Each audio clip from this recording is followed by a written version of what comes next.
Good Thursday afternoon, folks. Today is Thursday, November 6th, 2025. As always, I am your host, Casey Halpern, and I'm thrilled to be joined by my friend, my colleague, Ryan Borman. Ryan, how the hell are we doing today?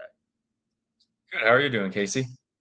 Lovely. I've had a cold for about a week. I think it's almost away. As you can see, I'm a little nasally still, but I think we're past the disgusting stuff.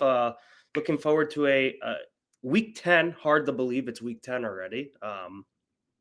But aside from that, can't complain. You busy?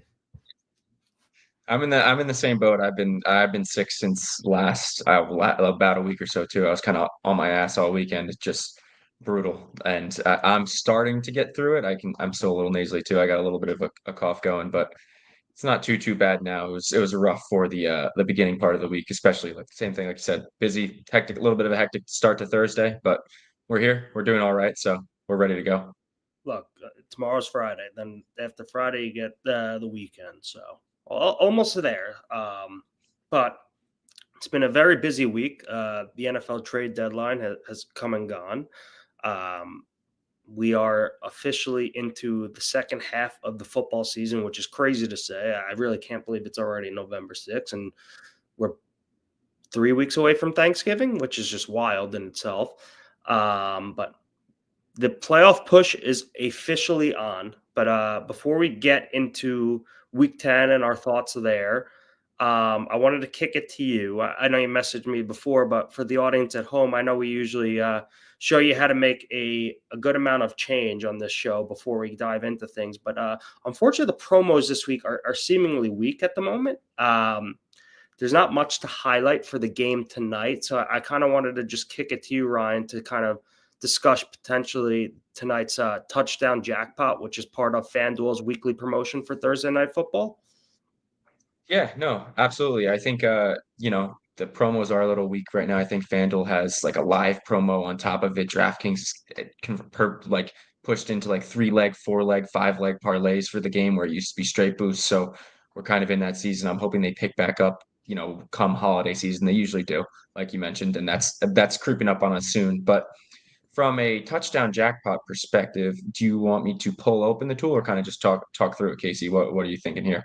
I think just talk through it and your thoughts in a sense. I mean, you can pull it open, obviously, just to show folks that obviously there is a way to not to lose very little here while also maximizing potential reward. So, why don't you just pull it up?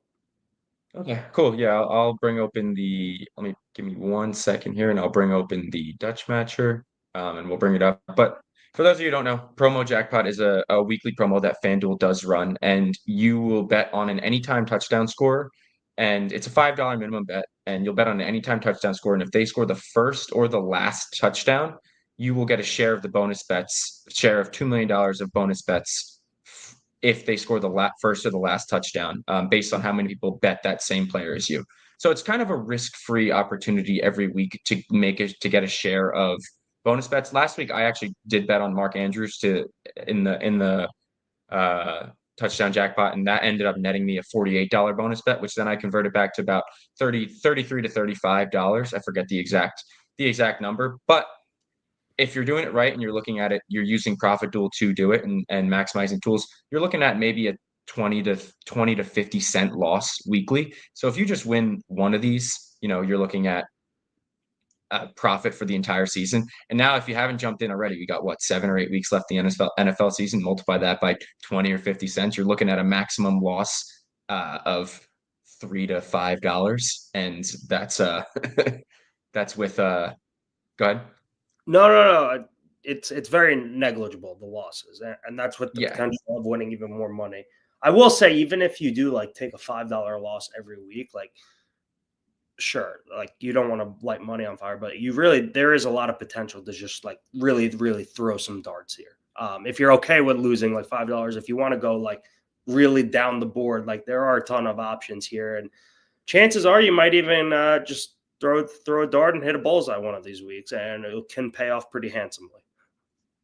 So Yeah, no, absolutely. And I think the other guy, I forgot who it was last week, but I think their bonus bet was like $128 or something like that. I forget. There's been a couple darts out there. Trey Harris a couple weeks ago was like 150.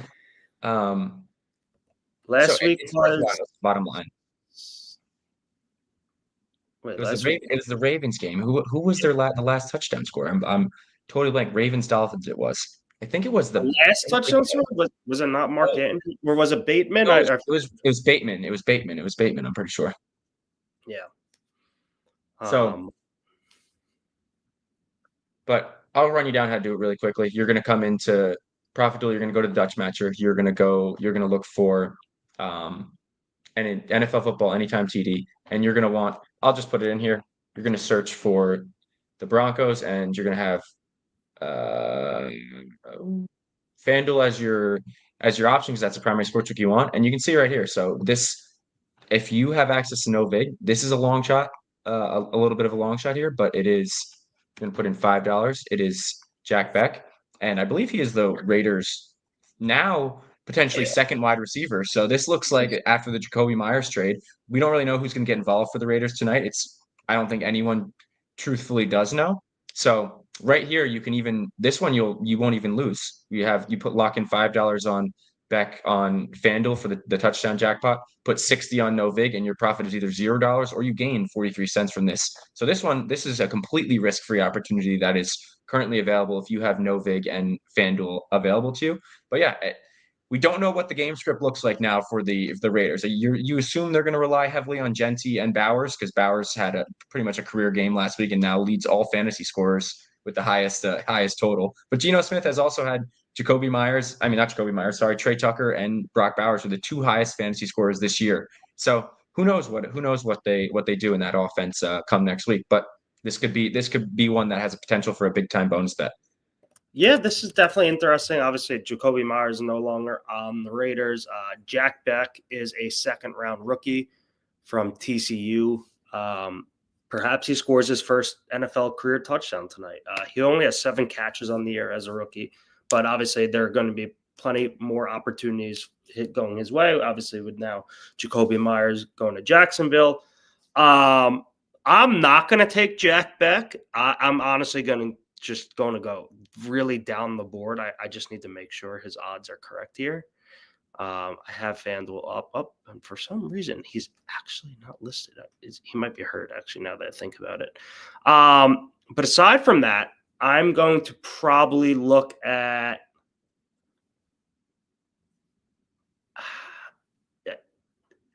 Michael Mayer, who's plus 500 anytime, or Raheem Mostert, who's 11-1 anytime. Yep. I'm just thinking about kind of. I'll go into this more because it actually correlates to how I think the game plays out. So I don't want to spoil it, but we'll dive into why I think that in a bit. But there's also a 30% boost on FanDuel, Ryan. If you want to just quickly pull up your screen again, just because I don't have it up at the moment.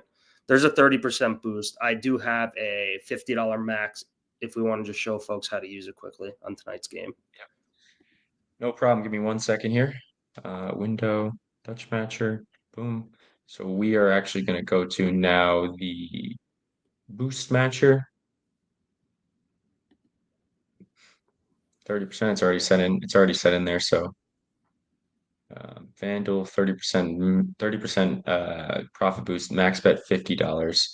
Well, I'll just put it in here so it's for the game tonight. They really like Jack Beck right now. Casey. You might have to get on him for profit right now. So it looks like if you have a $50 max, you can put it on boost Jack Beck to score 2 plus 1560, hedge that on no vig, and you can go ahead and lock in $19 of profit. Hold on. Well, that's also incredible that you could just lock in an easy $20 on this. But aside from that, I that Jack Beck anytime touchdown number I just enjoy on itself. So I might just take that for fun. But yeah, if that's the most profitable opportunity, obviously it requires a large hedge bet, so you can go down the board and look for something maybe more within your bankroll, a little bit less, lock in a little bit less profit. But you can see right here, up from between $7 to $18, you can lock in on any of these available on the board just using ProfitDuel. So whatever works best for your bankroll. Got a max of $18 profit, a min of pretty much $7. So it's a good spot to be. Not bad, not bad. So if you're in the business of making easy money, highly recommend you check out ProfitDuel. We got a lot of great stuff coming down the pipeline. If you don't believe me, you'll see it in a few weeks. Ryan and I have been working very diligently on bringing a lot of good stuff to market. So exciting stuff. I'd highly recommend you grab yourself a subscription now. All right, Ryan, it's week 10. Before we get into it, I do want to just, excuse me, as I said, I had a bit of a cold. I do want to pour one out for ESPN Bet. ESPN Bet is going by the wayside. Penn Entertainment is shutting them down effectively on this. Penn Entertainment is shutting ESPN Bet down effectively on December 1st, 2025, and they are being rebranded as the Score Bet. So Fox Bet, RIP, Barstool Sportsbook, RIP, ESPN Bet, RIP. There are a few others not worth mentioning that flamed out with big brands attached to them, but I just want to highlight this honest truth and a simple one. At the end of the day, if your product isn't great, nothing else matters. People do not bet because of brands or personalities or influencers. They are always going to play where the experience is best, and it baffles me that people actually thought that this partnership would work out for Penn Entertainment and both ESPN. Anyone who's in this industry knew this day was coming, and this was inevitable when it was announced 2 years ago. It's pretty crazy. They didn't even make it a quarter of the way into the partnership. But ESPN Bet, rest in peace. Yeah, another one bites the dust. Another one bites the dust. It's. I know the writing was on the wall, and you just said anyone who's in the industry kind of knew this was going to be the case. But it really is crazy that they haven't been able to make it work with two huge media company backing, and that they still haven't been able to put out a competitive product to the rest of the field. It sort of blows my mind. Yeah, it's not shocking, honestly. We're not going to spend the stream on it, but yeah, it just again proves that no one gives a crap what personalities, influencers, brands you attach to a sports book. If it stinks, no one's going to play there. You have to make the experience worthwhile for the players on the product side, the UI, UX, obviously marketing it correctly. So much goes into it. But yeah, we'll see how the Score Bet does. Hopefully, if they have some great promos, we could take advantage of. That's all. I'll say. Yeah. Hopefully, they want some new customers, and they're gonna bring some in. That's it. All right, but let's get into week 10. I can't believe it's week 10. I know I sound like a broken record saying it 5 times. I sound like Mike Francesa here. If you don't know what I'm talking about, go look it up on Twitter. Goes quick, goes fast. Week 10.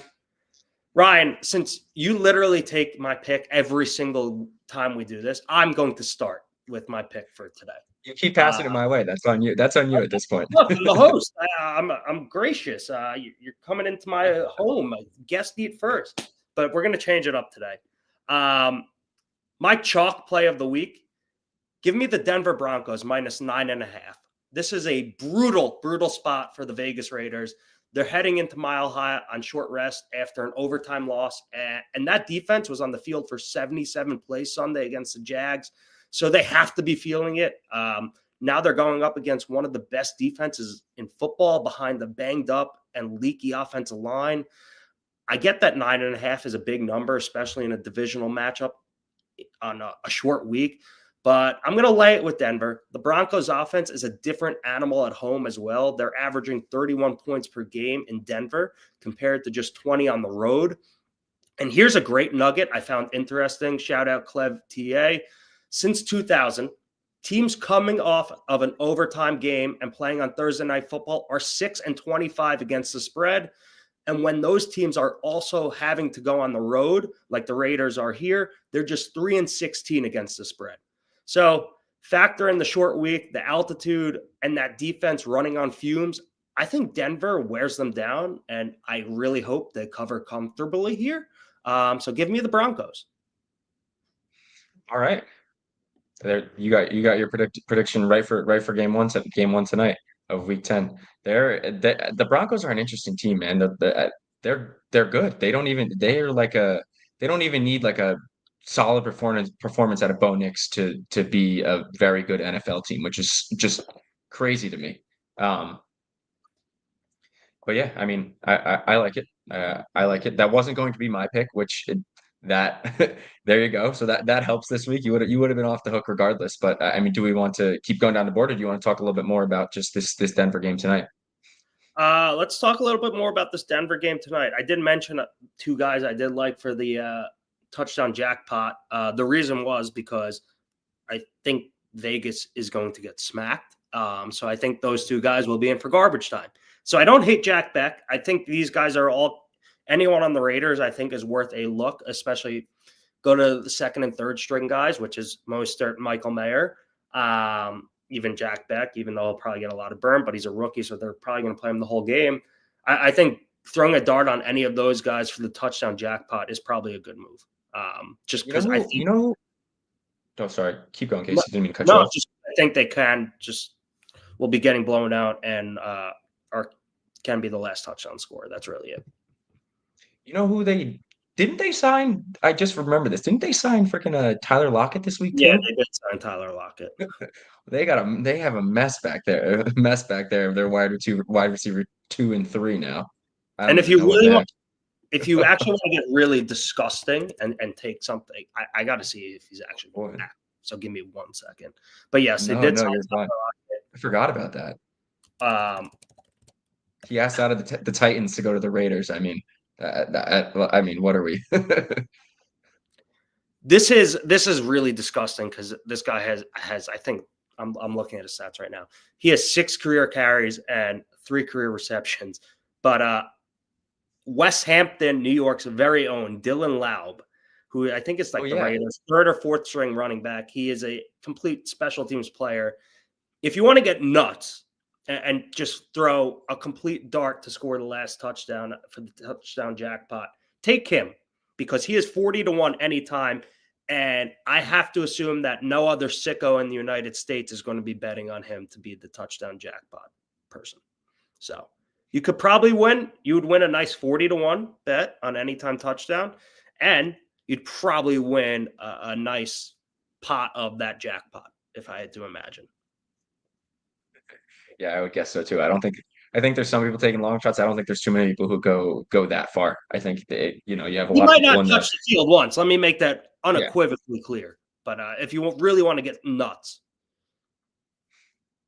Fair enough. I'm personally gonna go middle of the pack for the touchdown jackpot myself. I'm gonna go Bo Nix. That's gonna be my logic here. For me, I think I'm hoping on him to get the first touchdown, not the last touchdown here. So that's where I'm leaning. I think he's plus 340 on FanDuel.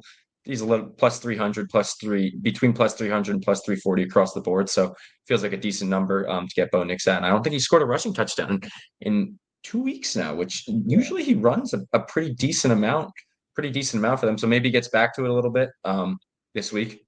We'll see. I don't hate it. I'm wondering if I want to stir up Broncos Twitter, but Bo Nix stinks. Absolutely stinks, in my opinion. But it's funny because I was on the other before the season. I was like, my brother went to Auburn, so he had the shitty Bo Nix when he was in college before he actually became a good college player. And we were talking about it the other day, and I was just like, it's crazy that before the season, I was like, it's crazy that Bo Nix looks like he's going to be like a at least solid, competent QB for the Broncos for a couple years. That was before the season, after last year, and he's kind of stunk this year. Now I'm looking back, I'm like, wow, I can't believe that he's worse than I anticipated he was going to be for this season. But he's on a team where he doesn't have to really do a ton, which is highlighting even more like how it's crazy that he's been bad in a way. I mean, I'm not a fan of him. I wasn't a fan of him coming out. I think Sean Payton puts him in a position to succeed, like any coach should. Mm-hmm. But they leave so much on the table, it seems like. But yeah, as a random aside, I just look. I hope the Raiders get smacked tonight. Obviously, I have the Broncos, but the primetime games recently have absolutely stunk. I believe there hasn't been like a 1-score primetime game since the Steelers Bengals game 3 weeks ago now. So, Yeah. well, I Jeez, hope that that's trend continues tonight. I hope the yeah, Broncos you need blow it. the Raiders out of the water, and let's hopefully get some good Sunday and Monday night games this week. That's all. But who's your chalk play of the week? Unless you have anything Before I else. do my Yeah, I think I'm actually gonna do. I'm actually think I'm gonna put my before I do my chalk play. I think I'm gonna actually put my best bet in the game tonight. I'm gonna take actually J.K. Dobbins over 68.5 rushing yards. That's on DraftKings right now. I think the number on FanDuel is 70.5. So you're getting like 2 yards, not a ton. If the game script goes how you're expecting the game script to go, I'm assuming we're gonna have a lot of handoffs here. Now they might want to get RJ Harvey involved more. They've been getting him involved the last couple of weeks. I think he scored a touchdown last week, a couple touchdowns the week before. They've been trying to mix him in, but I still think it's J.K. Dobbins' backfield. He runs better than Harvey. He's kind of been their workhorse. What they had there. He is their first 100-yard rusher in multiple years, and he's done it multiple times this season. So I'm going to go back to Dobbins, to them to just establish the ground game. Partially on your, Bo Nix kind of does things so that you feed your RB and open things up for Nix to make easy throws, and they should have no problem here tonight with the Raiders. All right, so we got 2 plays for tonight's game, not including the touchdown jackpots. I'm on the Broncos, minus 9.5. I'm looking at an odd screen in the background, and it seems like it's 8.5 now. So I'm on the Broncos at whatever best number you could find, but I'm locked into 9.5. I got negative CLV here, and you are on Dobbins over rushing yards. All right, we got 2 Yep. plays for tonight. Now give me your chalk play of the week. My chalk play of the week this week is going to be the Tampa Bay Buccaneers against the New England Patriots. I'm going to just take them. I'm not taking the points. I'm just going to take them money line. I see minus 138 on FanDuel. The exchanges, I don't I'll look on Sport Trade. It looks like it's minus 132, minus 134 on Profit and Novig. So it's probably closer to the true number. But yeah, I'm taking the Buccaneers this week. They're coming off their bye, right? Coming off the Yeah, bye. Bucky Irving's still up in the air. A lot of things are up in the air for them. Doesn't look like Godwin's going to play. Bucky's trending downward. Yeah, this is just another play just off the number for me. The Patriots have been good. The Bucks are favored in this one. I'm gonna stick with the Bucks in this game. See if Baker bounces back with a little bit of limited weapons. I don't hate it. I was thinking about going to Tampa for this one. Patriots also might be without Kayshon Boutte, who's been great for them this year. Mm-hmm. I don't think Ramondre Stevenson is going to play. Yeah, he's So out. we'll see what running back Mike Vrabel chooses to go with. Seemingly, Trevion Henderson cannot get out of the doghouse for whatever reason. I don't hate it, though. I do not hate it. I was thinking about going there. I'm like scared to send it back to you for the underdog of the week because I feel like we might have the same one. But you know what? I'm going to do it. Give us your underdog of the week. Not to upset, but just to cover.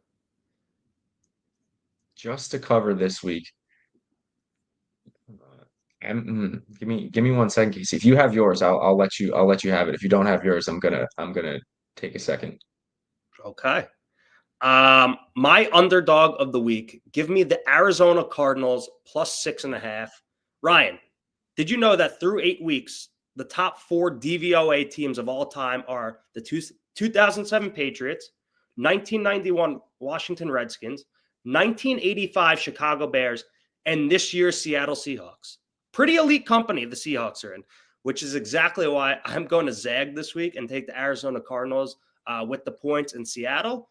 This Cardinals offense is completely different with Jacoby Brissett under center. They average around 26 points per game with him. Yes, I know the Cards are 3-5, but all 5 losses have come by a single score. 3 of those were actually decided on a walk-off field goal, including the Week 4 loss to Seattle on Thursday Night Football. The Cardinals, they've yet to lose a game by more than 4 points all season.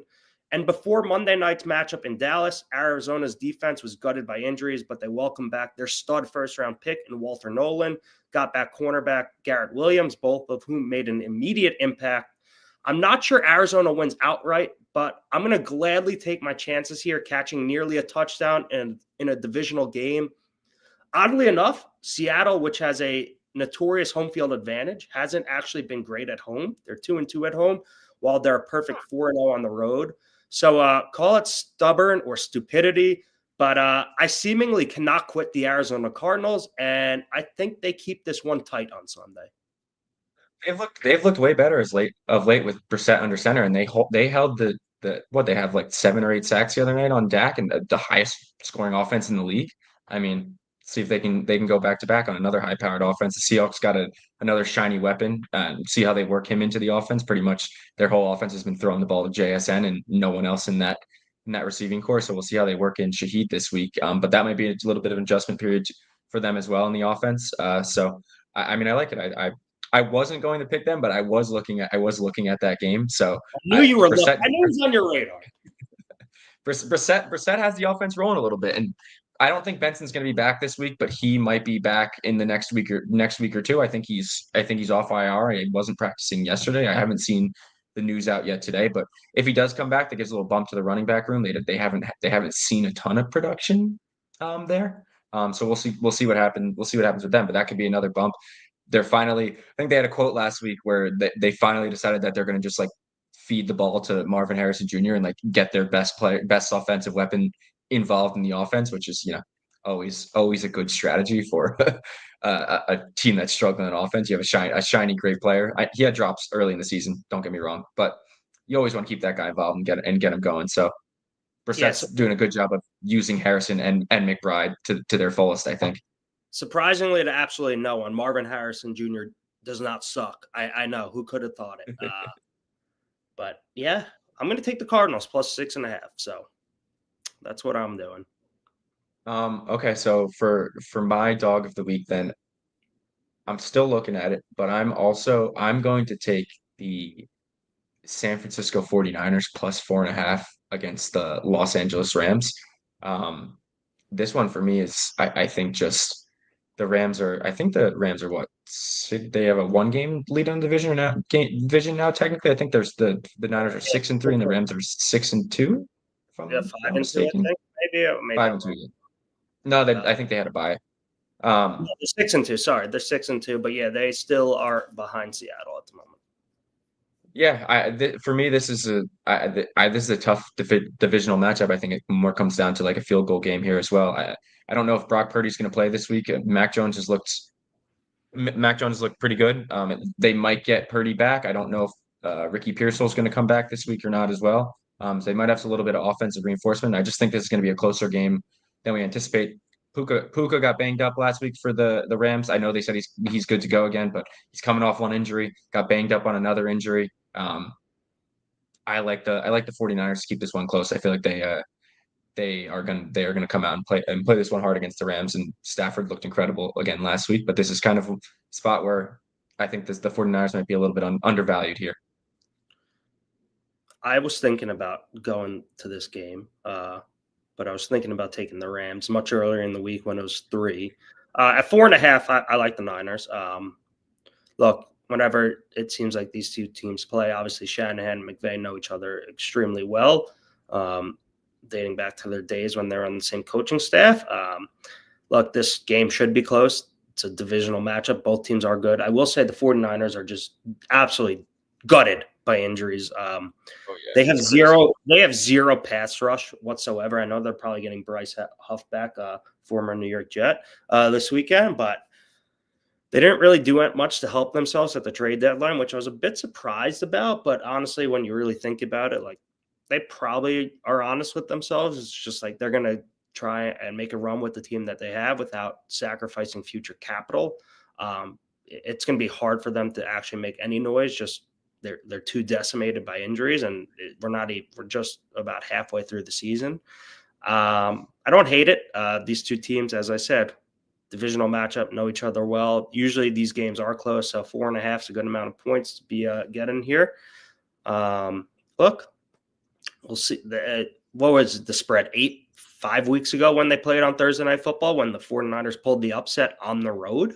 So they're at home now. No, I know. I like it. I'm a little bit worried about fading a little bit of steam that went from to 3.5 to 4.5, but I don't know. I like it. I'm in on the 49ers to cover this one. At least you're not on the. So it seems like we're both on the opposite end of steam going against us. But Yeah, at least you're I hate getting. that. At least you're the one getting the better number here. Yeah, no, absolutely. I'll give to even go further. I'll give another chalk pick. This one's I don't know. Is this the Sunday night game? The Chargers and the Steelers? Yes, Sunday night. I'm going to be on 100% on the Chargers to win this game outright. I'm still not a believer in the Steelers. And maybe I should be at this point after they beat the Colts on Sunday, but I think the Colts were kind of just due for a bad game, and it came. And I'm going to definitely be on the Chargers. I'm seeing like a 140 minus 141 number at the current moment, and I think if you can get it around there, I think that's a good spot to get this. I don't hate it. It does suck that I think both of these teams are. One, I think the Steelers, even though I was on them last week, that was my best bet, I believe. Got that It one was. correct to cover and win against the Colts. But I think both of these teams are kind of fool's gold for different reasons. I think the Steelers are just luck merchants at this moment. Unfortunately, the Chargers have a very good team, very well coached. It's just, again, another team decimated by injuries, and now they've lost stud left tackle Joe Alt, who is incredibly important to them and what they want to do. When Joe Alt has started and finished a game in the season, the Chargers are a perfect 4-0. When Alt plays 50 snaps or more for the Chargers, LA is 14-5. When he doesn't play or plays fewer than 50 snaps, they are just 3-5. So, look, he is one of the best tackles in the game. He's incredibly important, and the Chargers will now be without him for the rest of the season, which is a massive, massive blow to already gutted offensive line. Yeah, That's my only fear, and the Steelers do have an excellent pass rush. yeah. I mean, the Steelers still have TJ Watt back there, so he forced a fumble on Daniel Jones last week and recovered it. So that piece is definitely scary. But TJ I Watt. thought the Steelers were gonna add an offensive weapon at the deadline, and they at least at wide receiver, and they did not. So that was a little bit intriguing to me. I thought they were going to try to bring in a true wide receiver too, with DK and give Rodgers someone else to throw to, but instead they're going to just run their 4 or 5 tight end sets and throw to them, I guess. Well, I'm sure they're banking on Allen Lazard being cut here, and I mean, the fact he's still in the Jets is crazy. But obviously, I'm not surprised the Jets were not able to fetch any draft pick for him. But he will probably be cut in the next few weeks, if I had to guess. I'm sure the Steelers will pick him right up, and I'm sure he'll become Aaron Rodgers' number 2 target. Yep. But they also signed Marquez Valdez-Scantling, another former Rodgers receiver on the Packers, to the practice squad. He probably will be elevated if I had to assume. But yeah, I was a little surprised by that. But maybe they expect Roman Wilson to maybe make more of an impact down the stretch here. We'll see what happens with them. Go ahead. No, go. No, it's interesting. There's a lot of teams sort of not a lot of teams, but teams at the deadline I've expected to make moves that didn't make moves, just that were asking. I assumed asking prices weren't too crazy to make some moves, and obviously we had some big news that I did not expect at the deadline. So we'll see it. We'll see how it plays out this week in week 10 here. Week 10 goes quick. Any props that you're eyeing? Anything aside from Dobbins? The only one I was eyeing that I haven't pulled the trigger on yet, I need to see what number I want to get, is I'm looking at Zay Flowers over on his receptions on Sunday. I think it's at 5.5, and right now it's at plus odds. So that was what I was just looking at before, and I'm likely going to pull the trigger on that in a couple minutes here.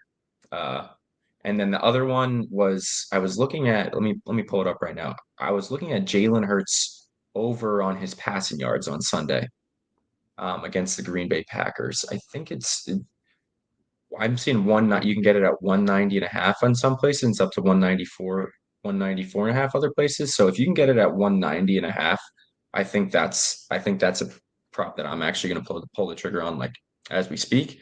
I'm going to wait on the Zay Flowers receptions, but that's another one I'm definitely eyeing for Sunday. All right. I don't hate it. I'm just trying to look for the best number here, so I don't give any wrong info out. Give me 1 second. I have what I want to take. DraftKings, absolutely ridiculous.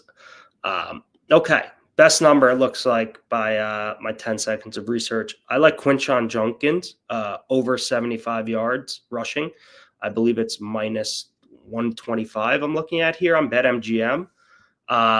If you didn't know, the New York Jets defense absolutely stinks, and they have now gotten rid of probably their best defensive player and best defensive lineman, Quinnen Williams. So this one should probably be ugly. It's also supposed to pour at MetLife.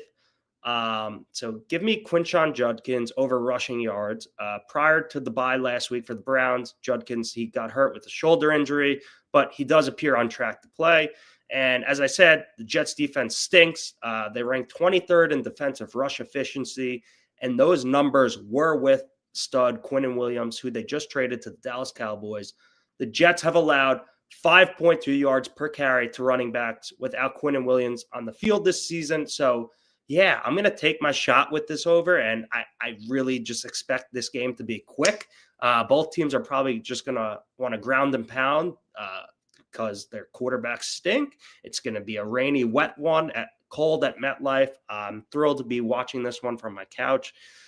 If you are going to this game, I recommend you maybe seek a little help. I'm just kidding there, but yeah, give me Quinshon Judkins over rushing yards, 75.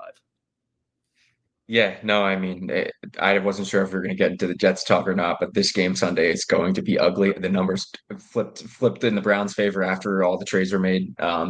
I don't even know what to think. It's gonna, like you said, it's gonna be a ground game. The Browns have a much better defense than the Jets do, but they have also a horrible offense like Dylan Gabriel. Dylan Gabriel versus Justin Fields is quite the quite the quarterback matchup that we've got for ourselves this week. I will As say, I thank God, I guess we didn't trade Brees Hall because I don't even know. I don't know where the offense. I don't know where the offense would come this week if we if they're not handing him the ball. as I said, if you're going to this one, make sure you bring yourself a poncho. Make sure you're properly lubricated yourself. I guess enjoy the game, and yeah, I love what the Jets did to trade deadline. I have to say, it takes guts to do what they did. So kudos to Darren Muji for pulling it off. My only caveat to it, Casey, is that looking back, I'm happy. One, I'm just sad that like our two best defensive players are gone. I get the packages were huge. I get it. I know we weren't going anywhere with them. It's just sad that we hit on these draft picks and got guys that we signed long term to the Jets and it amounted to nothing. That's the reality of the Jets, though. The only other like caveat I have to is I don't know why they didn't at that point. I don't know why you didn't just take what you could get for Quincy Williams and get a pick out of it if you're going to trade the two big guys. Like you might as well get rid of the rest of the guys. Like Quincy just got demoted this week as well too. So to me, they did a great job getting a ton on the packages, but like why not just get rid of the rest and shed them all for picks if we're not planning on re-signing them. That was my only caveat. I know they were like sticklers on the prices that they wanted to get, which is I think a good thing long term, from a GM perspective. But I was like, why not just finish cleaning house with the contracts that the guys who are not gonna re-sign at the end of the year. I don't disagree, but I will say it does take two sides to a tango here. I'm not sure there were calls on Quincy because I think his contract probably have to pay the remaining half of this season's salary, which I think is a good amount of money. So maybe teams are scared off by that. But look, I wasn't inside the room. I don't know. But look, I would have loved to seen more guys go out the door and them collect more assets. But they do have they have 4 first-round picks now, 4 first in the next that are coming to them in the next 2 years. They got a second-round pick. Look, nothing will matter unless they get a quarterback and hit on the quarterback. They could hit on every other pick in these drafts, but if they don't have a quarterback, it all doesn't matter. Look what happened in 2022, and look where we are today. So they're just going to they're acquiring as many attempts as possible to hit on this quarterback pick. I don't hate it. Yeah. They were in no man's land currently. It gives us a bit of hope, I guess. But look, we all know at the end of the day, this will probably be the Jets. same talking point in 3 to 4 years. But look, maybe we could hope for a few more off seasons. We'll see. We'll see what they do with Yeah. these picks. Yeah, I mean, it seems like they're with the moves that they made, they're putting an emphasis on collecting assets, especially on the offensive side of the ball, and figuring it out on the defensive side of the ball. Which for years we've watched awesome defense and not awesome offense. So if that uh, script flips a little bit, I will not be one to complain if we get to see if we go all in on offensive players and have a fun, exciting offense potentially around a new quarterback. I'm not going to complain about that. That would be nice. It's a novel concept that we've never experienced as Jets Mhm. fans. We'll see what happens. It will be interesting to say the least. Quinnen Williams and Sauce Gardner, they are great players. But at the end of the day, the defense and the team stunk with them, and it will stink without them. The Jets needed to do everything in their power to basically give them as many chances at finding a QB, because that's all that matters in this league. So hopefully they are able to figure that part out. It's a gigantic piece to the puzzle. That said, I wouldn't take a QB in this upcoming draft unless one really falls into their lap. I don't think it's a great draft for taking a quarterback. If there's no QBs, continue to stockpile assets and build out the rest of the roster for that 2027 draft, which has a lot more quarterbacks, it's looking like, and a guy by the name of Jeremiah Smith, who might be the best wide receiver since Randy Moss. And that's not hyperbole. So we'll see what happens. But look, I have more hope for the New York Jets' future today than I did on Tuesday morning when I woke up. I can say that with 110% confidence. Yep, I can fully agree with you. Maybe get a bridge year next year and with from quarterback and just keep building. I would not be mad at that at all. We'll see what happens. A lot's got to unfold. This Jets-Browns game is massive, massive for draft implications. So that's also going to be interesting to watch. But we'll see what happens. Ryan, any parting thoughts before we go? It can't get worse for us than it is now as Jets fans. So That's, the only way is up right now, I think. And I you feel like I've know, said that 5 times in the last 10 years, but here we are again. it's true, though. That's what I've said to my friends. It can't get worse. Look, as I said, it takes guts to do what they did, especially Yeah. with a first-year GM, to just come in here and say, look, be honest with themselves. And they really were. Mhm. At the end of the day, you need your timelines to all align. By the time the Jets ever got good, Sauce Gardner is probably on the decline. Cornerbacks age at a more rapid rate than any other position. Quinnen Williams was probably going to be due another contract at the end of next year. So it's just like these things all have to align, and these guys probably weren't going to be on that same timeline. We'll see what happens, but it's exciting at least. Look, the offseason champs, the New York Jets, they're back to win in the offseason. They might not win during the season, but hell, they are going to win in the offseason. And as the guys on Badlands say, I believe they say never boring, but always entertaining, something like that. It's true. They may suck, but they are never boring. At least you Yeah. got that. For better or for worse. All right, that's Ryan. I'm Casey. Go Broncos tonight. Go J.K. Dobbins over rushing yards, and we'll see you next week. So yeah, everyone.